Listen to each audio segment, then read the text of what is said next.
Coucou, je suis ravie de vous retrouver pour vous parler aujourd'hui de l'arcane sans nom.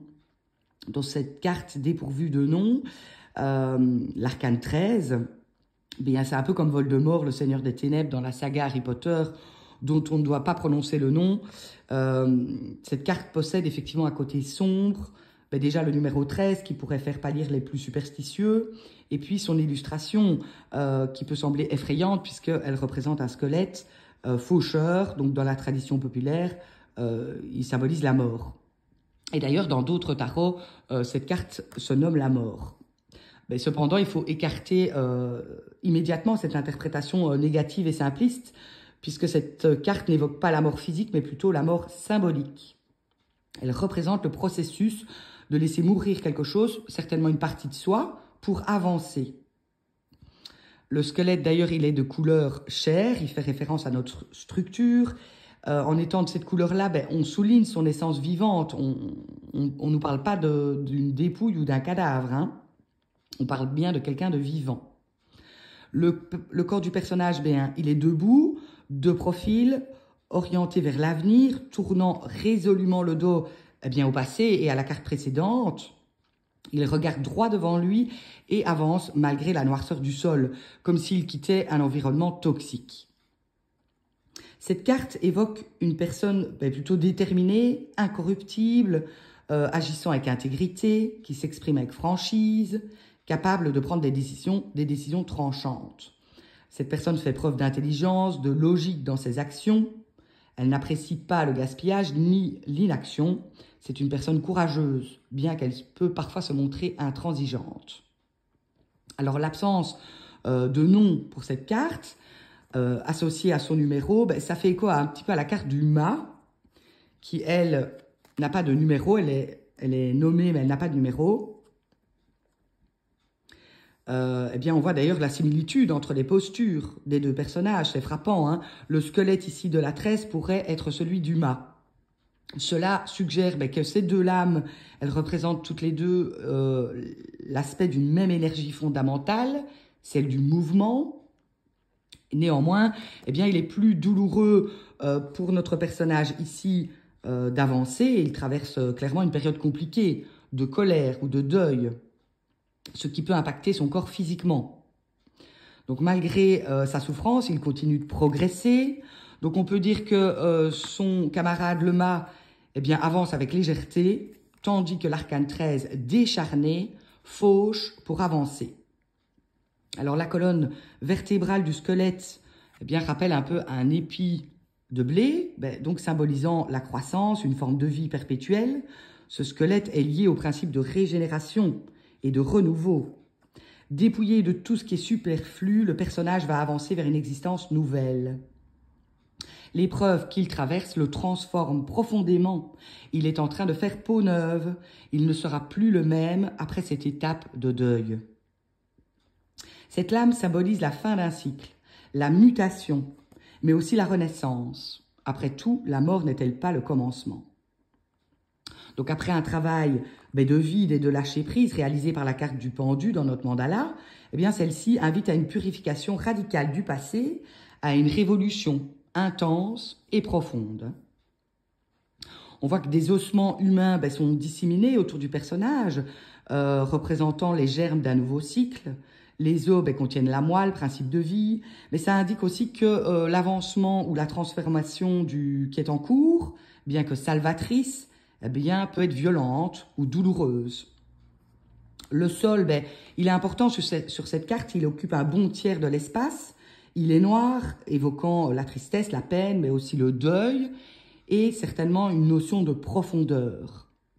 Notre personnage s'active à faucher, à labourer ce sol, symbolisant un nettoyage intense et profond. Il travaille la terre pour la rendre fertile, donc il transforme une partie sombre de sa vie. Cette étape épuisante est essentielle. Elle est déjà entamée, hein. Il n'y a pas de processus de retour en arrière possible. Donc on peut dire qu'il va semer et lors de la moisson, il pourra récolter, profiter des récoltes. Donc ce processus laborieux ne portera ses fruits que plus tard. On pourrait dire qu'il prépare le terrain pour une nouvelle vie. Alors, il y a des nombreuses plantes qui poussent sur ce sol, preuve que la vie continue malgré le chaos, elle reprend toujours. Sa faux, c'est pas seulement un instrument de travail. Sa faux symbolise la capacité à trancher, un peu comme la justice, il est armé. Grâce à elle, il va séparer l'utile de l'inutile, éliminer des peurs, balayer des concepts réducteurs. Il peut couper aussi avec des schémas, des habitudes, des attachements, que ce soit matériel, sentimental ou affectif. Il fauche des têtes couronnées, voyez. Donc, symbole de personnes mises sur un piédestal. Ça pourrait représenter, par exemple, ses parents et leurs valeurs éducatives.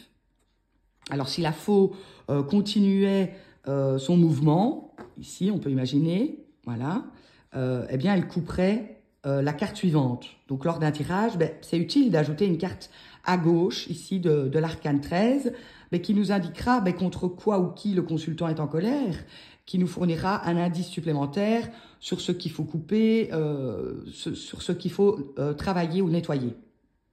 Donc, vous l'avez compris, cette carte nous parle d'effectuer un nettoyage au sens propre comme au sens figuré. C'est le moment de faire du tri, d'exprimer ce qui est intériorisé, d'exulter ses émotions négatives, de libérer sa colère, de réaliser une purge ou un soin énergétique. Ça peut être le bon moment avec cette carte. Donc, il s'agit d'évacuer définitivement ce qui ne convient plus. Notre corps en ressent le besoin, d'ailleurs, à ce moment-là, quand on tire cette carte. Il pourrait somatiser en exprimant des symptômes physiques. On peut même observer une vulnérabilité aux zones marquées en rouge sur le squelette. Donc, cela pourrait se manifester par des troubles intestinaux liés à l'anxiété, au stress, ou un sentiment d'être rongé, des problèmes cutanés éventuellement, ou une hyper-émotivité intérieure, qui pourrait survenir. Donc, et soyez aussi attentifs aux douleurs physiques, notamment musculaires, osseuses ou articulaires. Ce sera cette carte-ci qui sortira. En résumé, donc l'arcane 13 évoque un sentiment dominant de colère qui agit comme un moteur pour propulser le personnage en avant, mais cette colère doit être transformée et digérée, puisque sinon, comme je vous disais, elle aura un impact négatif sur le corps.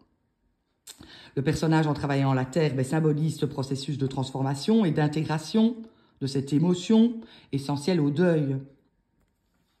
Sur le plan professionnel, cette carte annonce une épreuve au travers d'un changement de structure, évoquant éventuellement la mutation, la mobilité. Et l'arcane sans nom symbolise une personne travailleuse, très engagée, efficace, productive, parfois même de manière excessive. Elle fait preuve d'une grande capacité d'adaptation, mais attention, cette personne risque de s'épuiser à la tâche. Le burn-out n'est pas loin. Sur le plan personnel, le personnage effectue une double action, marcher plus fauché. Donc, il tourne le dos au problème tout en avançant, même si c'est difficile. Il lutte pour se détacher du passé, tourner la page, mais il fait également place nette pour la suite. Donc, attention, il agit de manière résignée, radicale et irrévocable. Donc, si cette carte pouvait parler, son message serait j'en ai marre, je ne veux plus jamais vivre ça, et je fais tout ce que je peux pour avancer et pour m'en sortir. Voilà, ça, ce serait le message de la carte.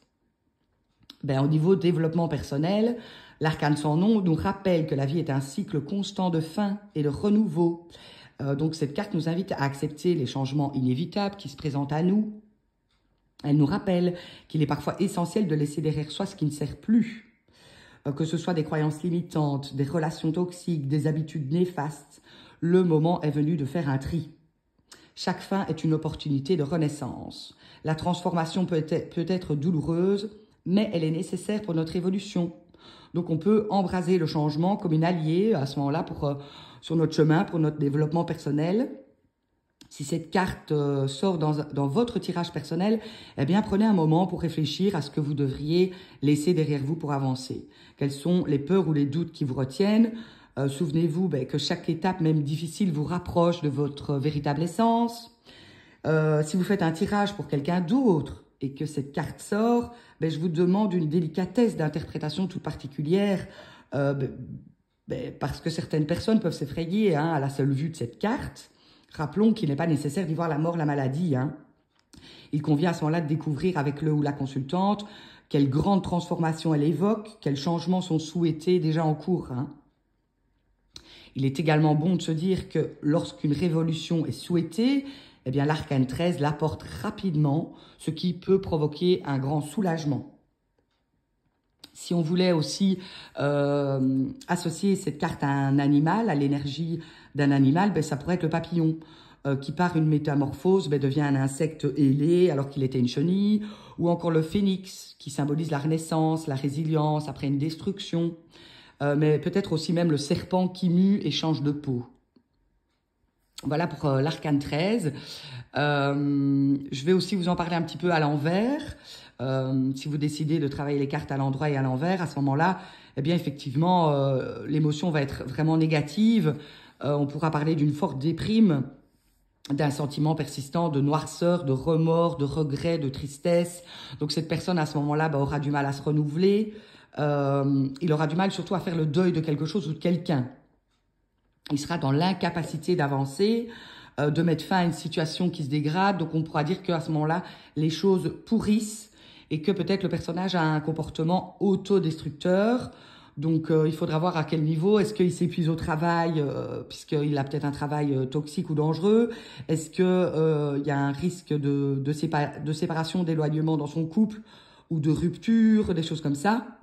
En tout cas, il est question d'échanges hostiles, de colère intense, de rapports destructeurs et de tendance à l'agressivité quand la carte sort à l'envers. Voilà.